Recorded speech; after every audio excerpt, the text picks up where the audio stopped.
Yahoo! Donc aujourd'hui je te retrouve avec l'extrême plaisir pour une nouvelle vidéo sur la chaîne. Et comme tu auras pu le voir dans le titre, on va parler des conséquences et de l'évolution de qu'est-ce qui s'est passé. Est-ce qu'il y a eu des conséquences par rapport à ma vidéo dépression qui est sortie maintenant il y a 6 ans. Pour remettre dans le contexte, vite fait, je te mets de toute façon la vidéo ici en barre d'infos. Il y a 6 ans, en février, si je dis pas de bêtises, je fais une vidéo YouTube où je parle pendant 1h21, si je dis pas de bêtises au niveau de la précision, de ma dépression. Et j'explique en fait l'envers du décor et tout ce qui a fait que je suis actuellement dans une dépression lourde et même reconnue du coup maintenant dépression lourde avec multitrauma.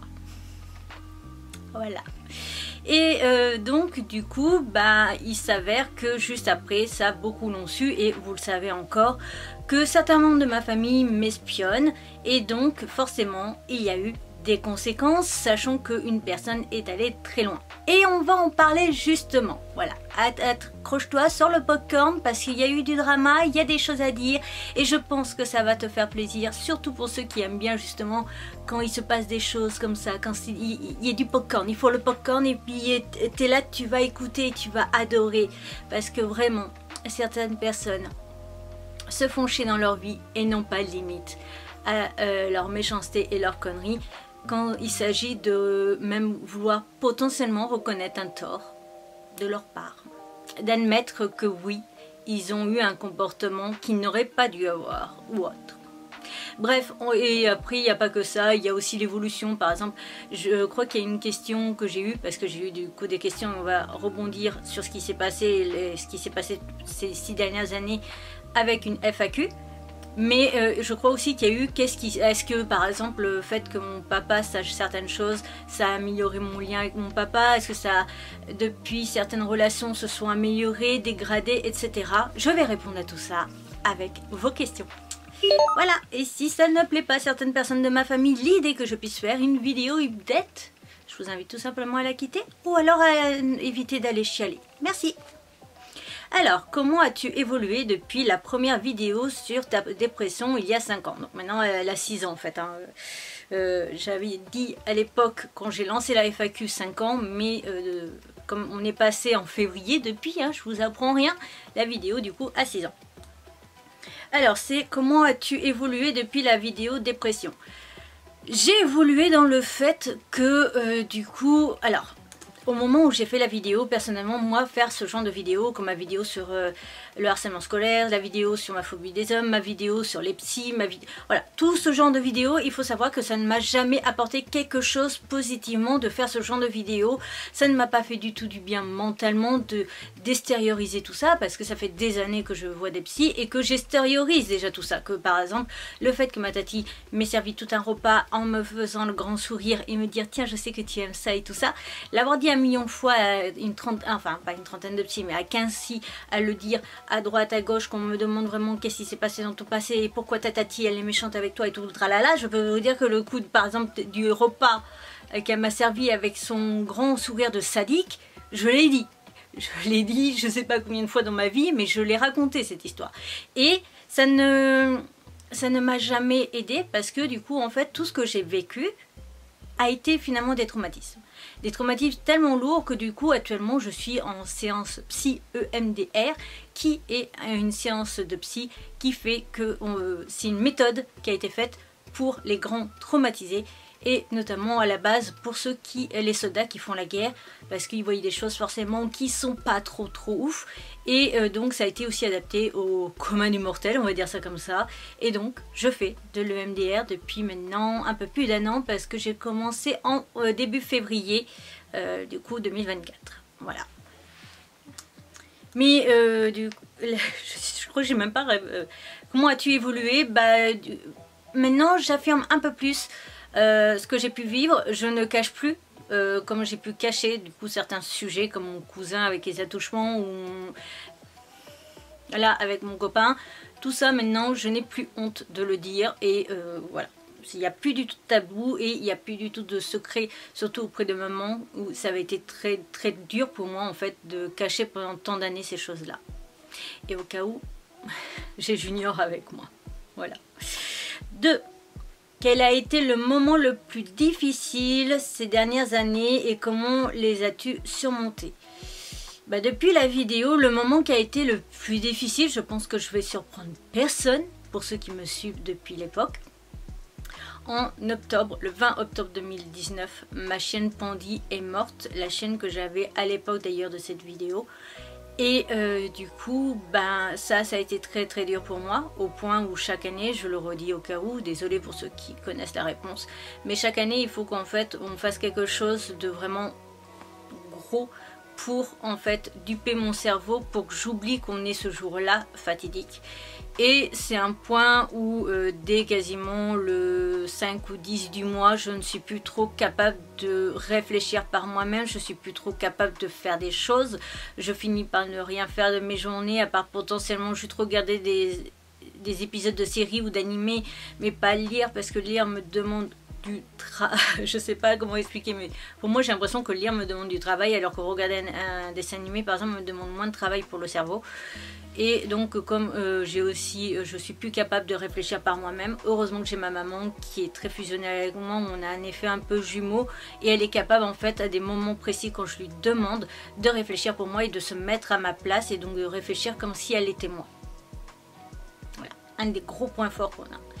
Et donc ce qui a été le plus difficile à surmonter, c'est ça, plus je dirais aussi la mort de ma grand-mère paternelle, parce que en fait toute ma vie, et ça j'ai fait une vidéo du coup dessus, toute ma vie j'ai cru qu'elle me détestait, qu'elle ne m'aimait pas, et en fait il a fallu sa mort pour qu'on fouille dans ses affaires et pour que je puisse comprendre qu'en fait elle m'aimait, mais qu'elle ne savait pas tout simplement le dire ou l'exprimer. Et ça a été très très dur pour moi d'avoir cette information là et de savoir ça, parce que j'ai passé toute ma vie à croire qu'elle ne m'aimait pas. Est-ce que ton rapport à la dépression a changé avec le temps? Si oui, comment? Disons que, alors, sans compter l'épisode de Pandy, donc on va rester jusqu'à 2019. Du coup, je me dis que c'est presque... Je crois que c'était... Attends. 2019 à 2020, 2020 à 2021, 2021 à 2022, 23, 24 à 25. Donc en fait j'ai fait ma vidéo en 2019, en février 2019, et la même année Pandy mourait. Ouais, bon, d'accord. Bon, au moins on a ça en info, vous et moi, parce que je l'avais pas trop, mais il me semblait bien. Du coup en fait pour les premiers mois, donc on va dire jusqu'à octobre 2019, j'ai un peu plus assumé ma dépression et un peu plus vu ma dépression comme une sorte de force, tout simplement parce que vous m'avez donné de la force sous cette vidéo en mettant des commentaires, en réagissant, en me disant que finalement vous aviez vécu moins de choses que moi, et que du coup il y avait dans beaucoup de commentaires une certaine admiration, un certain regard positif en fait envers moi, malgré le fait que finalement quand tu es en dépression, souvent l'entourage ou les gens ou la société te font comprendre en fait que si tu es en dépression, tu es un échec, ou tu es inférieur aux autres, des choses comme ça. Et donc du coup, vous m'avez donné de la force, beaucoup de force, beaucoup trop même. Et du coup, ça m'a permis de m'assumer, et maintenant, en fait, j'ai même décidé d'en faire un peu j'allais dire un business, oui, non. C'est juste que, par exemple, pour les vidéos sur YouTube en manga, je mets beaucoup plus en avant le fait d'avoir vécu les choses pour présenter au mieux possible certains mangas qui parlent de sujets justement où je suis concernée. Je vais te mettre quelques images de mangas autour de moi, mais ce sont des mangas justement qui me parlent de par mon vécu, et donc du coup ça m'a permis de mieux les présenter. Et maintenant en fait, beaucoup de maisons d'édition ou quoi savent que j'ai vécu des choses. Et justement ils savent la plupart en gros les grandes lignes, et donc savent aussi qu'ils peuvent me faire confiance pour présenter tel ou tel sujet, tel ou tel manga, parce que j'ai vécu ces choses là. Et donc du coup l'avoir dit et avoir fait une vidéo carrément YouTube pour dire j'ai vécu tout ça, ça m'a permis du coup au niveau du manga de me créer un... Je ne saurais pas comment expliquer, mais en fait du coup ça a aidé. Donc du coup ça m'a moi-même aussi aidé mentalement de me dire t'es peut-être en dépression, mais du coup ça plaît bien à certaines maisons d'édition, donc c'est pas trop grave. t'es moins pire, on va dire. Voilà. 4. Quelles sont les choses qui t'ont le plus aidé à aller mieux ou au moins à gérer les périodes difficiles? Il n'y a rien qui m'a aidé à aller mieux. Juste que mon papa maintenant c'est toute la vérité. Mon papa fait quand même un peu plus attention du coup à me protéger par rapport à tout ce qui est famille. Ça oui. Et au moins à gérer les périodes difficiles, non, parce que donc du coup depuis que Pandy est morte, j'ai vraiment de plus en plus de mal mentalement et je l'ai beaucoup dit ces derniers temps. Attendez, je crois que vous êtes un tout petit peu pas droit et ça me stresse. Potentiellement c'est mieux comme ça. Et oui, donc depuis Pandy, c'est de pire en pire mental, mais comment dire? Et surtout donc du coup depuis janvier 2024, c'est catastrophique, mais on fait avec. 5. Est-ce qu'il y a des déclencheurs ou des périodes de l'année où ta dépression est plus difficile à gérer? Je pense que là tu as automatiquement ta réponse. Le mois d'octobre. Et c'est moche parce qu'en fait, il faut savoir que le mois d'octobre, il y a Halloween. Ça, je te l'apprends pas, hein, on est d'accord. Mais Halloween est ma fête préférée dans l'année. Et j'adore Halloween, j'adore lire des mangas d'Halloween. Et je faisais même ce que j'ai toujours appelé le Halloween Manga Challenge. C'est-à-dire que je vous présentais un manga d'Halloween par jour quasiment. Et je sais plus quand c'est que j'ai commencé, mais je suis de moins en moins capable parce que tout simplement je lis de moins en moins parce que mon mental va de moins en moins bien. Et c'est dommage parce que j'adorais faire ça. Et puis du coup quand je me mets dans la période d'Halloween, je repense au fait qu'on va être en octobre et donc le mois d'octobre est très compliqué. Et puis du coup il faut se dire que pendant quasiment 20 jours du coup je ne suis pas capable de lire des mangas ou quoi que ce soit. Donc ça me bouffe aussi sur mon travail. Voilà. 6. Comment tes proches réagissent-ils à ta dépression aujourd'hui? Est-ce que c'est différent d'il y a 6 ans? Alors, comment mes proches réagissent-ils à ma dépression? Honnêtement, j'en sais rien parce que personne ne me parle spécialement du fait que je sois en dépression. À part ma maman qui est vraiment avec moi et qui me soutient dans tous les cas et qui est mon aidante. Les autres, je ne vois pas de différence et je ne vois pas comment dire, d'inquiétude par exemple depuis la mort de Pandy par rapport à mon état mental ou quoi que ce soit, soyons honnêtes.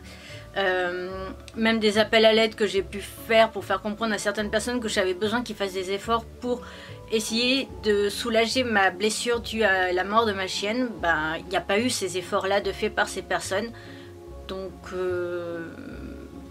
ça n'a pas évolué forcément. Et il n'y avait pas un truc que je pouvais...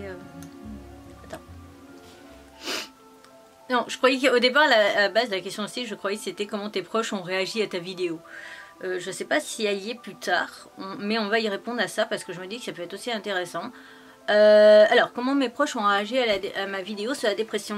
Déjà, il faut savoir que je crois que ma meilleure amie à l'époque avait regardé la vidéo avant qu'elle sorte pour avoir une sorte de validation.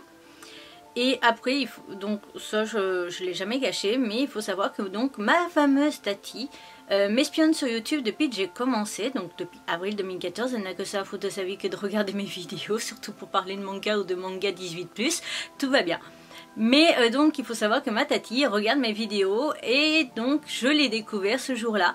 Parce que le lendemain matin, alors il faut savoir que j'ai sorti la vidéo 1 heure plus tôt que d'habitude à l'époque, parce que la vidéo faisait 1 heure. Je sais pas pourquoi j'ai fait ça, mais... Et le lendemain matin, elle a attendu bien entendu au niveau horaire que ma maman soit parte au travail pour appeler mon papa et se plaindre du coup que j'avais fait cette vidéo, que je montais de A à Z et se plaindre parce que j'avais parlé de son fils et de ses attouchements. Voilà. Principalement, et puis du coup qu'elle était un monstre. Elle a bien entendu pas apprécié que je dise qu'elle était un monstre et je révèle son vrai visage. Voilà, donc elle a commencé à faire du chantage auprès de mon papa.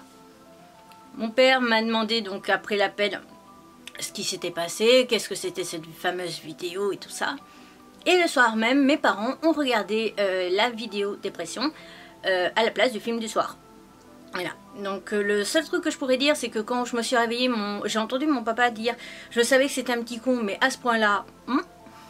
Voilà.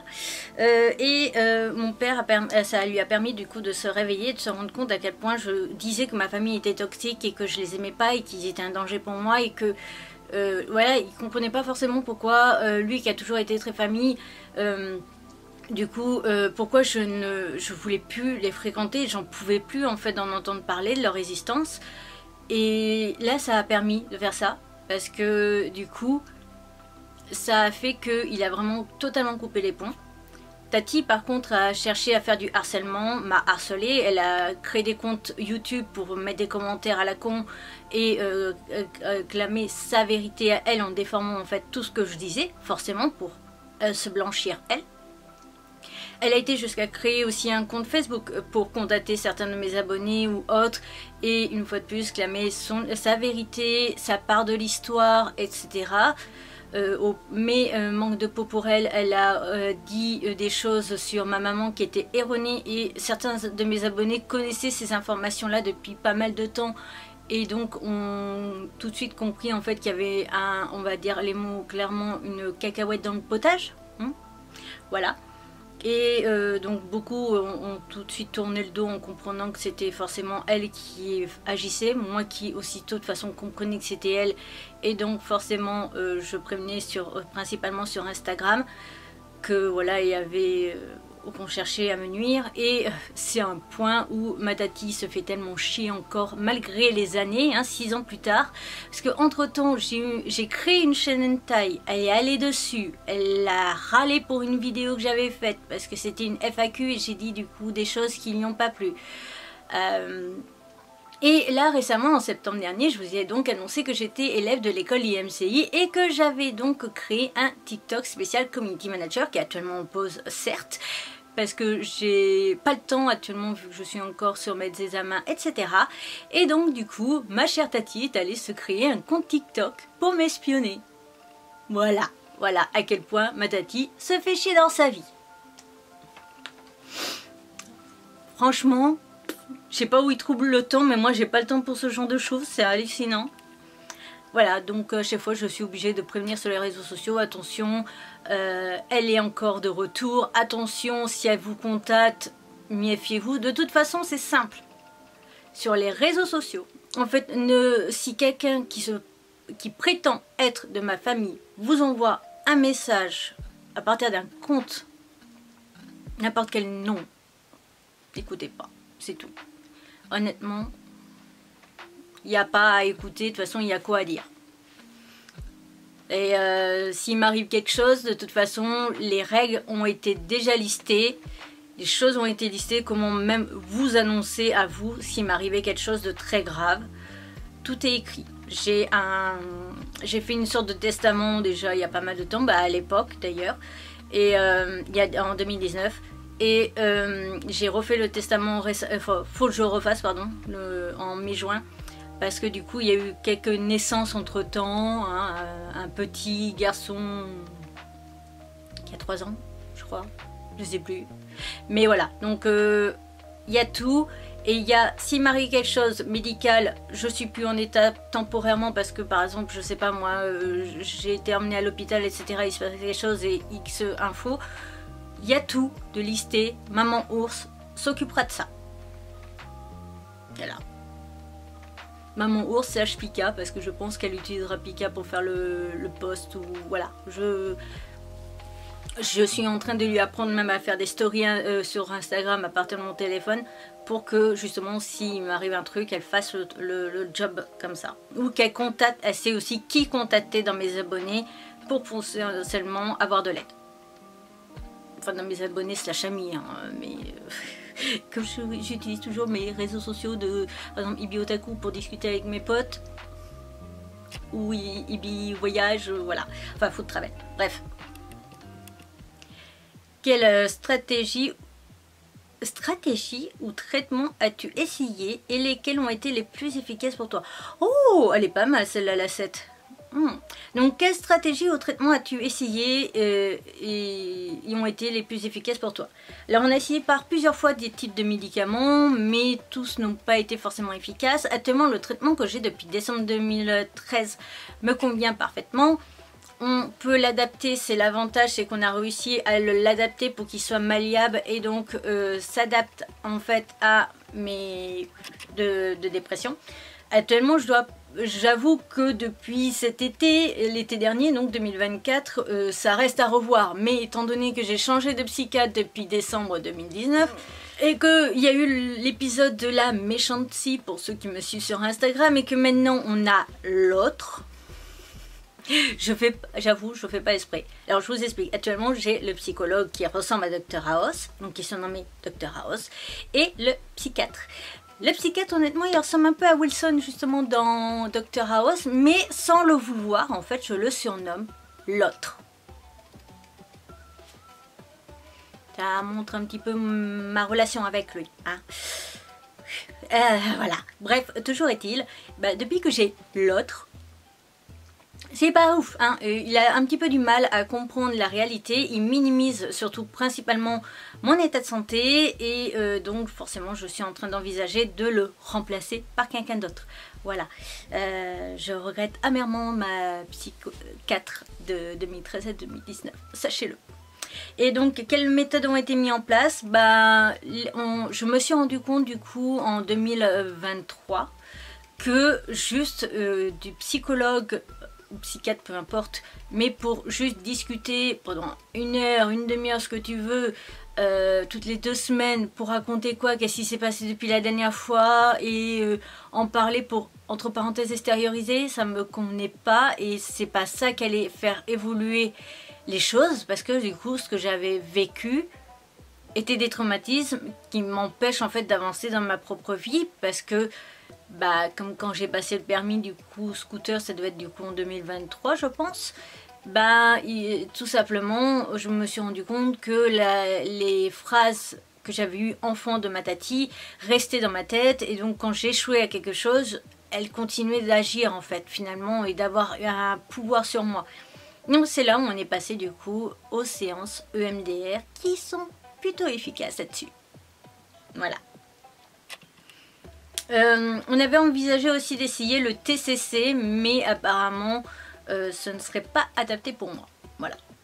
Donc après, il y a aussi potentiellement, on va essayer parce que voilà, j'ai une phrase qui me revient en tête là, c'est quand j'ai voulu essayer de la première fois d'avoir le parcours pour l'opération de l'estomac, il y avait donc la psy officielle pour l'opération de l'estomac qui m'avait dit, non c'était la nutritionniste, je sais plus, mais que j'étais jeune, que je n'avais que ça à foutre de ma vie que d'essayer tous les régimes à la con. Et j'ai envie de dire que je suis jeune, je n'ai que ça à foutre que d'essayer toutes les méthodes pour potentiellement me soigner, donc on envisage aussi d'essayer les fleurs de Pâques. Ouais. Voilà. 8. Qu'est-ce qui te motive à continuer à partager ton expérience sur les réseaux sociaux? Tout simplement voir que ça peut aider d'autres personnes. Une fois de plus, je le redis, mais la vidéo de dépression, il y a eu tellement de commentaires de personnes à qui ça aura fait du bien que je me suis dit que je ne pouvais pas en fait me contenter de faire que cette vidéo, et que donc faire une vidéo sur le sujet du harcèlement scolaire, du cyberharcèlement que j'ai pu vivre, de ma phobie des hommes, du coup tout ça, et en fait je me suis rendu compte que ça pouvait aider les autres. Et moi ça fait partie de ma nature. Ce que j'aime en fait même dans YouTube, c'est justement aider les autres, tester des choses pour vous, pour éviter que vous dépensiez l'argent de façon stupide dans un produit qui est nul, voilà, hein, on se rappelle par exemple juste un truc débile, mais acheter du vernis à ongles ça coûte quand même environ 10 €. C'est sûr, certains ne peuvent pas se permettre de se payer un vernis 10 €, surtout si c'est pour qu'il tienne 3 jours, alors que d'autres marques qui sont à 1 € vont tenir 9 jours. Voilà, c'est un exemple à la con parce que j'ai mis du vernis pendant très longtemps. Maintenant je n'en mets plus parce que à chaque fois je galère et je touche trop de choses. Donc il faut que je passe soit par les faux ongles, soit par des ongles faits en institut. Voilà, je vais trouver le mot.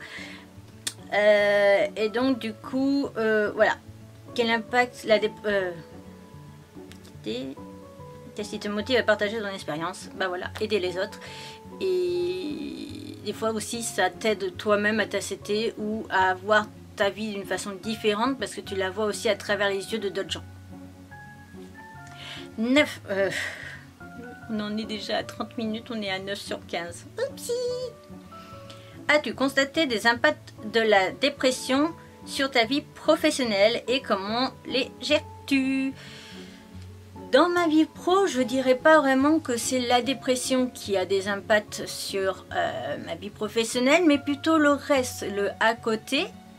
Donc là, je vais en profiter pour le révéler au grand jour, en gros. Mais donc, en début d'année, j'ai fait des diagnostics par rapport à mon anxiété sociale et aussi du coup à l'autisme. Donc au niveau anxiété sociale, le test était sur 120 points. 60 points, tu es normal. À partir de 80 points, tu es anxieux social. Donc 80, tu es anxieux social. 120, c'est le maximum. Je suis à 109. Voilà. Donc ce n'est plus une histoire de timidité ou quoi que ce soit. C'est aussi une question d'anxiété sociale. Et donc je suis aussi autiste. Voilà, donc certaines choses qui étaient considérées, dites par certaines personnes de ma famille comme étant pas normales, les choses que j'ai dû m'empêcher de faire pendant des années et des années, parce que du coup ça allait être pas normal, parce que les autres gens ne font pas, donc je dois pas faire, je dois me comporter comme les autres, je dois essayer, non ça, mets pas tes mains comme ça, n'agis pas comme ça, ne fais pas ça, parce que du coup tu vois bien que l'entourage ne réagit pas comme ça à cette situation. Et ben tout ça s'explique tout simplement parce que je suis autiste et donc les informations officielles du diag officiel et le résultat final a été posé le 10 avril. Donc comme je l'ai expliqué, le 12 je voyais Jarry, allez voir les vidéos short et tout ça, ou ma vidéo du coup bucket list, et ben c'était 2 jours après. Voilà, donc ce n'est pas ma dépression en fait qui me gêne réellement dans le côté professionnel, mais du coup c'est plus ces branches là qu'on ne connaissait pas avant, voilà. Et c'est dingue parce que là j'ai récemment lu un livre et ça parle en plus des autistes enfants, et plus j'entendais, j'avais l'impression que la dame était en train de me décrire, et c'était incroyable de me dire ah oui d'accord, donc ça c'était autiste, ça c'était autiste, ça c'était ça, ok. Et il faut savoir que, alors je sais qu'il y en a qui vont dire oui mais c'est la maladie du moment, gna gna gna. Mais je vais faire aussi, alors on est déjà début mai, donc je sais pas trop si ça sera en mai, mais plutôt vers juin, voire un peu plus tard dans l'année. Mais je vais aussi faire des tests en tant que TDAH, parce que lors des tests autistes, souvent les gens autistes sont aussi souvent TDA/TDAH. Et donc du coup, qu'on a fait mes tests autistes, on a vu, enfin surtout les professionnels, ont vu qu'il y avait quand même pas mal de points qui pouvaient sous-entendre que j'étais aussi potentiellement TDAH, avec le H, moi en tout cas. Et donc du coup, je vais aussi encore devoir passer des tests. Voilà. Je déteste ça, c'est long, c'est chiant et ça fatigue énormément parce que c'est des rendez-vous de 3 heures et j'en ai eu 6 déjà pour l'autisme et qu'il y en aura encore du coup pour le TDAH. 10. La perception de la santé mentale a-t-elle changé selon toi depuis ta première vidéo? Oui, tout simplement parce que entre temps il y a eu le Covid et mon Dieu, ça a foutu tellement de gens à mal. C'est drôle parce que moi je l'ai très bien vécu, le Covid, je l'ai très bien vécu, la quarantaine, à rester 55 jours enfermé. Bon, après, il y avait aussi un neveu qui était un petit peu très jeune à l'époque, et donc ça a créé quelques petites tensions, quelques petits soucis. Mais sinon, alors je l'ai très bien vécu, moi, ce confinement. Waouh! Un truc de dingue.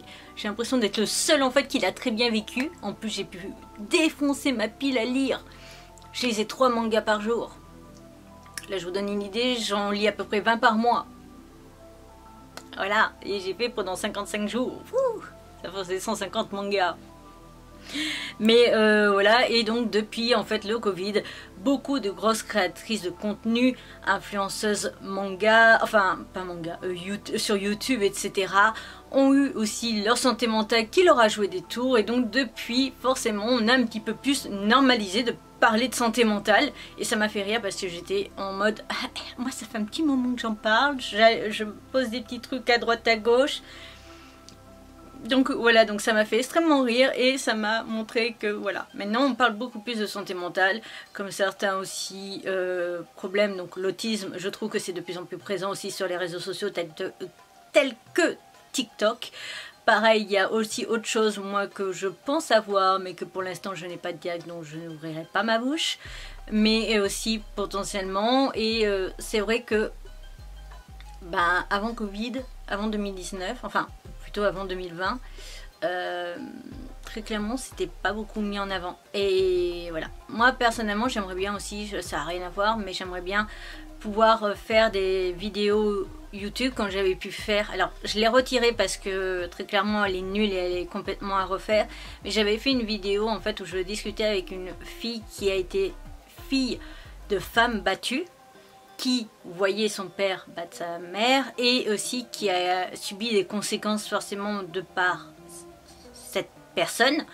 Et donc bah, j'ai envie d'interviewer un peu le commun des mortels. J'ai pas envie forcément de taper dans les grands influenceurs et tout ça, parce que de toute façon ils ont déjà fait ce genre d'interview avec d'autres personnes, etc. Donc ça n'apporterait rien de particulier.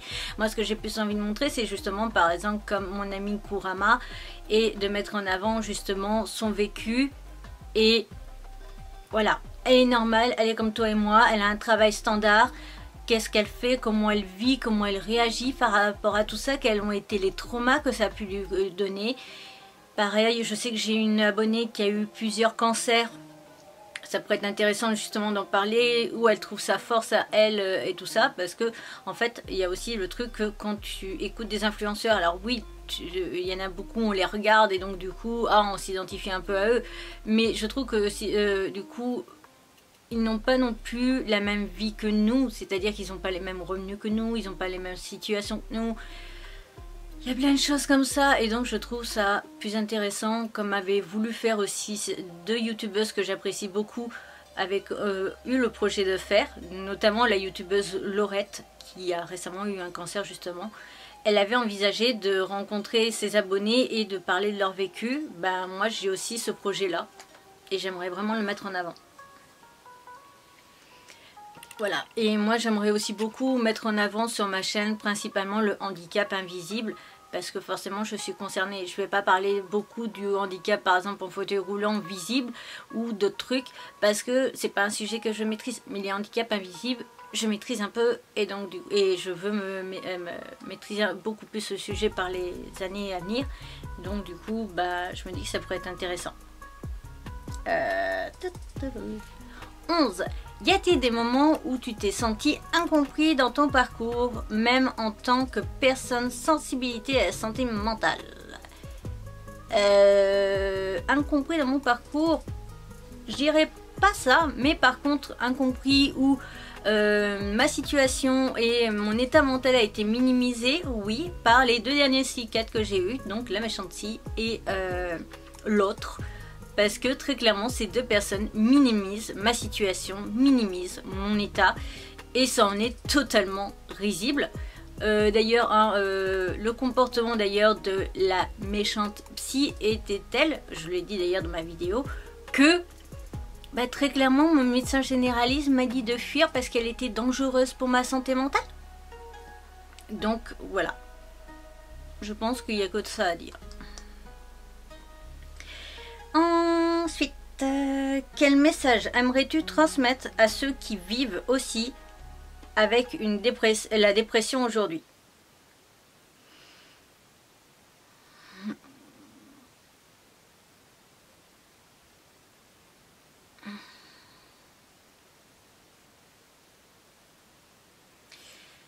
Honnêtement, je vais laisser là ce passage d'hésitation et tout ça, pour que vous voyez juste la vérité.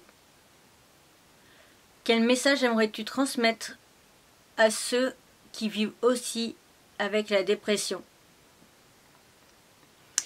Le seul message que je vais vous donner, il est celui-ci. Si tu es actuellement en dépression, si actuellement tu souffres, juste sache-le. Si tous les jours tu te lèves, tu sors de ton lit, tu fais déjà un exploit.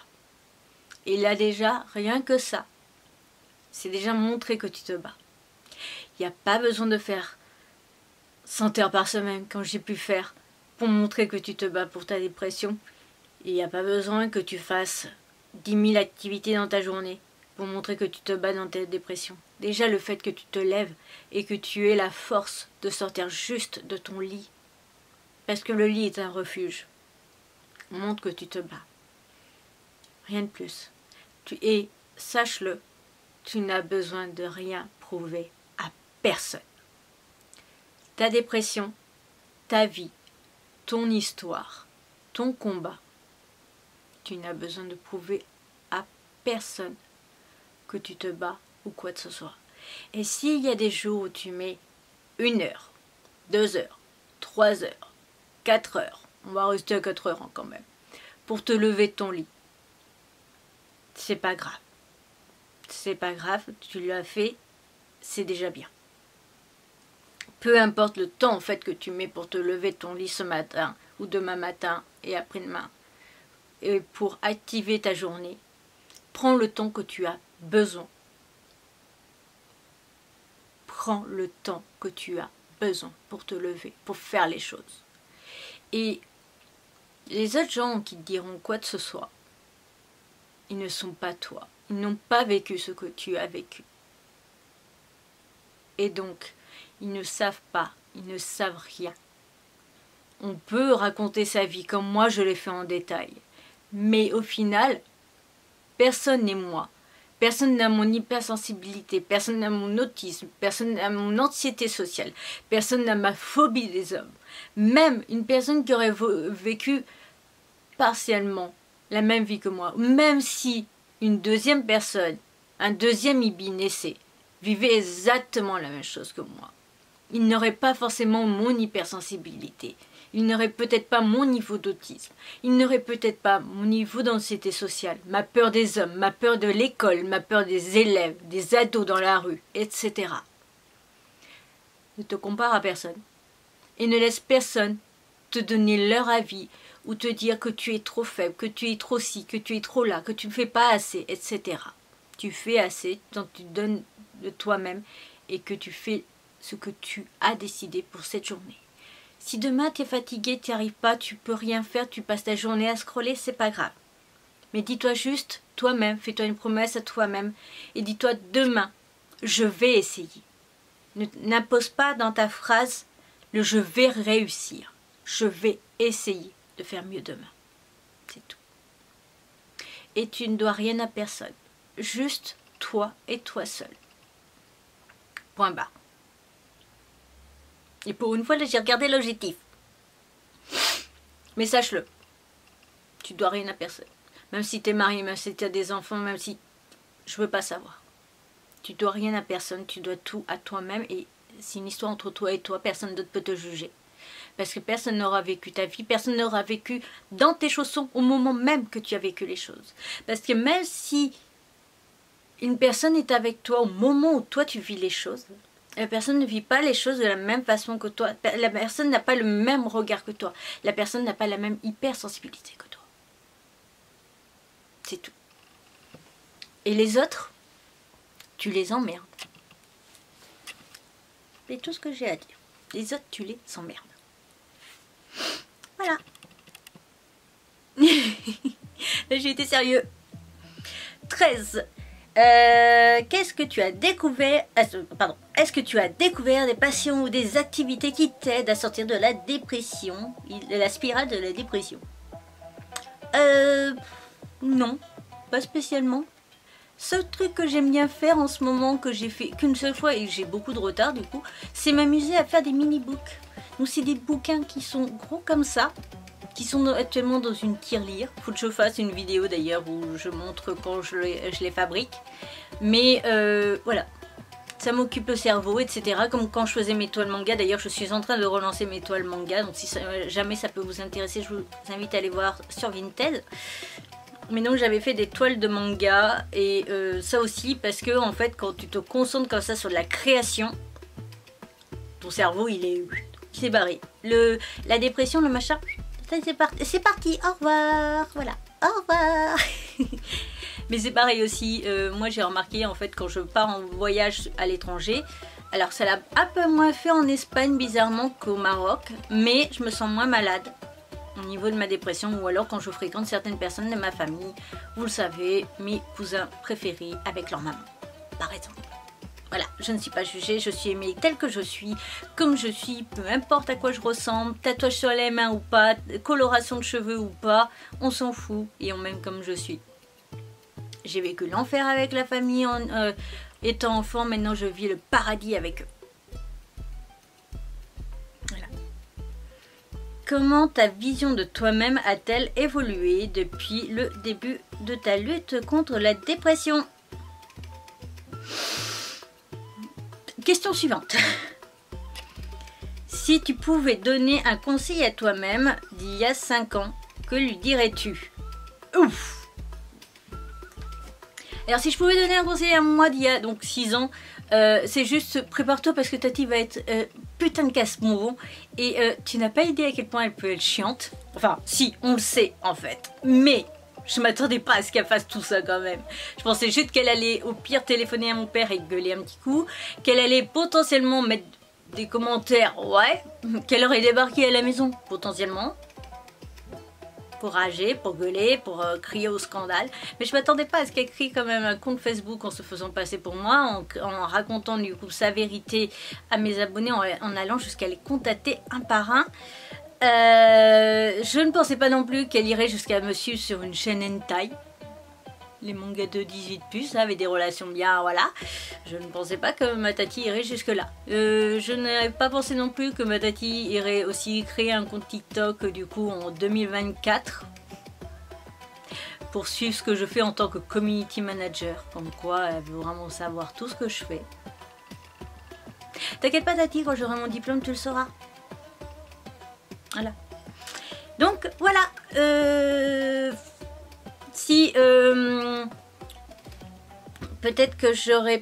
Alors il y a une vidéo que j'ai faite que je pense que actuellement là au moment où tu vois cette vidéo elle sera retirée parce qu'il faut que je la modifie parce qu'il y a des trucs en fait où je suis pas raccord du tout à ce que j'ai dit à l'époque et je ne comprends même pas pourquoi j'ai dit ça. Il y a des moments comme ça où ça m'arrive, hein, comme je disais d'ailleurs dans la vidéo Bucket List où je ne comprends pas comment j'ai pu vous dire que j'étais en train de me rapprocher de la sortie de la dépression alors que c'était absolument pas le cas il y a 3 ans. Je sais pas ce que j'avais... Enfin, j'allais dire, je sais pas ce que j'avais fumé ce jour-là, je fume pas, hein, qu'on soit clair. Mais voilà, je me suis dit... Non. Et c'est pareil là pour une vidéo, donc je l'ai... Là actuellement je l'ai retirée, je pense que je vais soit la refaire, soit juste couper au montage la partie qui est pas logique et la reposter. Et juste te dire qu'en fait du coup la vidéo montre bien le vrai visage des gens et c'est bien parce que du coup ça a pu montrer aussi à mon papa à quel point ma Tati était toxique. Voilà. Et puis de par son comportement à elle, en fait c'est bête mais certaines personnes de la famille que j'aime et que j'aimais déjà à l'époque se sont encore plus rapprochées de moi et ont un lien encore plus fort envers moi et me donnent encore plus d'amour depuis cette vidéo parce qu'ils savent que du coup il y a la Tati qui est méchante. Voilà. Merci Tati pour tout ce que tu m'as apporté parce que finalement il y a eu beaucoup plus de positif que de négatif. Voilà, cette vidéo est donc à présent terminée. Je pense que j'ai fait le tour en gros. Si aussi, donc mon papa a quand même, la vidéo lui a permis en fait de comprendre certains trucs de mon comportement et tout ça. Comprendre pourquoi j'avais eu un comportement qui avait changé du jour au lendemain par rapport à certains détails. Comprendre certaines choses et donc il s'est un peu plus rapproché de moi à ce moment-là. Après bon, c'est pas non plus faramineux, hein, soyons honnêtes, il y a encore des tensions entre nous et tout ça, rien n'est parfait. Bah du coup Le papa de mon neveu Okami, c'est toujours de pire en pire et cette personne est de plus en plus dangereuse pour ma santé. Voilà, je l'ai évoqué, hein, le Noël prochain, je ne serai pas dans ma famille pour fêter Noël parce que du coup, le papa d'Okami est trop dangereux pour moi. Mais voilà. De toute façon, c'est, entre parenthèses, j'ai envie de dire, c'est la vie et c'est ainsi, on n'a pas le choix de toute façon. Donc, au lieu de se contenter de subir et de se dire « Ah, il est méchant avec moi, il est dangereux, il pourrait m'envoyer à l'hôpital ou quoi. Et il a été vraiment trop méchant avec moi, ben, agis l'an prochain. Tu sais quoi? Ben, je serai pas là pour fêter les fêtes de fin d'année, voilà, de faire Noël avec la famille. Et si, du coup, il y a des enfants qui râlent parce que, du coup, tonton Ibi n'est pas là, oui, t'as bien entendu, hein, tonton. Eh ben, il faudra se plaindre à cette personne-là. Voilà. Cette vidéo est donc à présent terminée. J'espère quand même qu'elle t'aura plu et qu'elle t'aura aussi plus ou moins,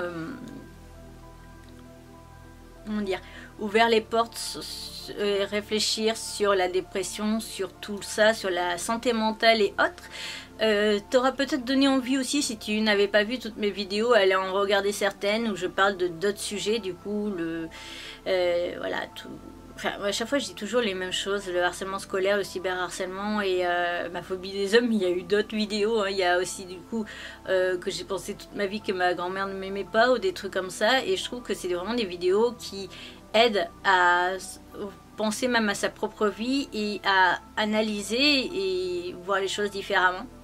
En tout cas, c'est ce que j'essaye de faire grâce à ça, via mes vidéos. Voilà. Sur ce, précédente vidéo, du coup, Storytime spécial santé mentale et tout le tralala, la playlist. Et sur ce, je te retrouve bientôt pour une nouvelle aventure. Je te retrouve très vite pour une nouvelle vidéo. Sur ce, bye bye. Tête de panda pour t'abonner, les réseaux sociaux, le compte Vinted. Et sur ce, à plus.